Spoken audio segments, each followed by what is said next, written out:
with relationships of every kind.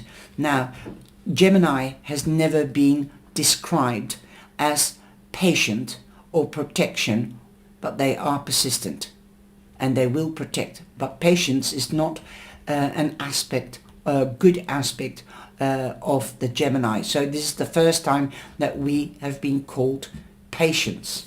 So that is quite unique. So I like it. It's one of my favorite animals. We've also got the Chariot that is depicted as an eagle.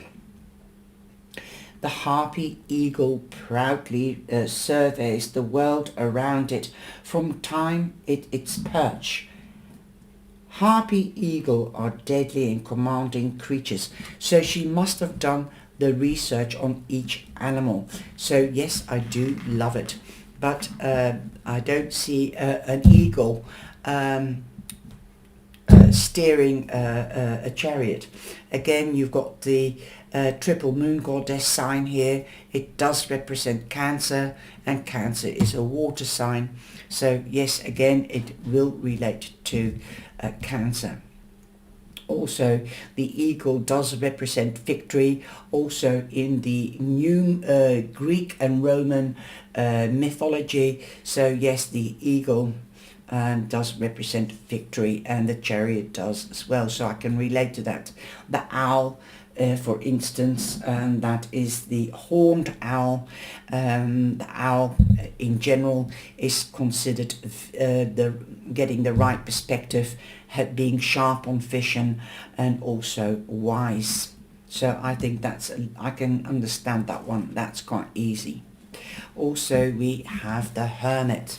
Now, the hermit being depicted as a lynx. Yes, he lives in the mountains, so I can relate to that as well. Being a loner, being scared of humans and other animals, so very creepy. It's a sort of cat type, the lynx. So yes, I can understand introspection and mountains and reflection and always traveling. I can relate to that quite well. No, I haven't read all of the book. I've just some of the book. We've got the Wheel of Fortune here, and we've got the scarab beetle. Lovely depiction, protection against evil. So this does correspond with my vision on the Wheel of Fortune. Protection, an end of a phase, karma coming back. So definitely, I might be taking longer than usual, but this is a deck like the Guardian of the Night tarot that I use, and I hope to use this animal tarot with the Guardian of the Night, because I love it. And the animal oracle, of course. Then we've got the strength card, and that's the reindeer, more like a stag, and I can understand that because the stag is a force of strength and elegance, regal, and that's what the card of the lion represents to me: regalness, royalty. We've got the Hanged Man, and that is quite an easy depiction. Of course, a little silvery hangs precisely by one leg on a leaf. Beautiful art. And then the Death card, which is also the rebirth. Here you've got the fish, and it is Tammy, one of my viewers, had a fish like this, and it's a pair of axolots intertwining and coming together. But this card does represent a water sign, but it's Scorpio, not Pisces. So I like the way she's used dragonfish to represent Scorpio here, but here we've got Temperance, and I can't relate to Temperance with the crab, perhaps because of the connection of water, but definitely trying to keep the balance. Yes, you've got lots of I see more into this. I would say you've got all your fingers in a lot of pies. It's like the tentacles of an octopus, like I think it is the Page or the Knight of Pentacles in the other tarot deck that I just mentioned. You see the earth sign and the fire signs. This is the earth sign, and this is the fire sign, the triangle. I like the way she's done the pagan signs as well. You can see the pentacle here as well. The devil, this is rather a nice one. It looks like a horn, the horn of plenty, but it's a flower actually, and it is a mantis. So a mantis eats others. So here's the insect creeping into the mantis that will be ate, and that's the devil keeping control. Also temptation. So definitely I like this. It's a very beautiful depiction. Again, the earth sign.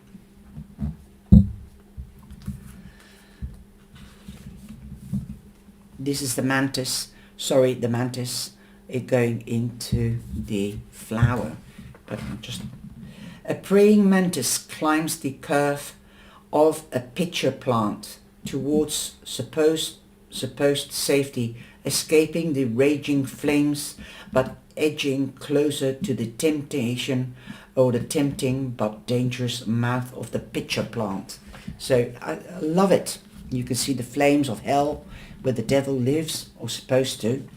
And then we've got the tower, and we have the lionfish here, the tower. Beautiful. Now what I do find a little bit confusing is that there are no, this is also an earth sign. Now, because you can see by Capricorn, this is the earth sign, okay? So definitely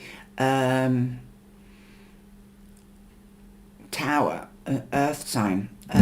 Why didn't they put the zodiac sign in the corner on top or at the bottom, so that you know what zodiac sign it is for that tarot card, especially if you're a beginner?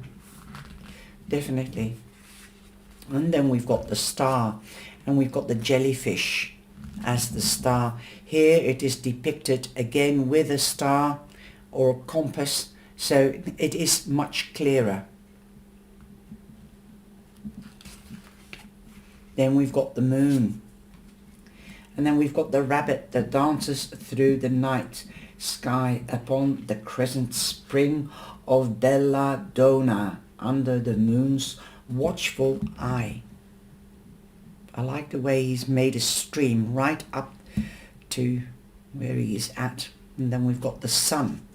Now that looks like a roadhog to me. Capybara, I don't know whether that's a roadhog, but it looks a little bit like a roadhog. That's a capybara. And then that's the sun, beautiful, very, very bright, as it's supposed to be. And we've got a cicada, a fly, a cicada. And then we've got the world. And here we've got the carpers. Okay, the world. And the world doesn't represent fish. The world represents Taurus, Leo, Scorpio, and Aquarius, not Pisces. I just want to know Pisces. You see, with the High Priestess, we didn't see the fish either, did we? Now I need to go back to the High Priestess. Hang on a minute. No, we just saw the wolf. The wolf. The wolf howls at the moon. Okay, I can get that concept as well. But I can't get the concept of the fish. Perhaps because they're going round and round. Everything is recycled. A full circle. So, a pair of koi swim around a floating earth, their eyes looking both towards and backwards, paying homage to the past while seeking out the future. Okay. Well, that's a nice way of interpreting it. And then we've got the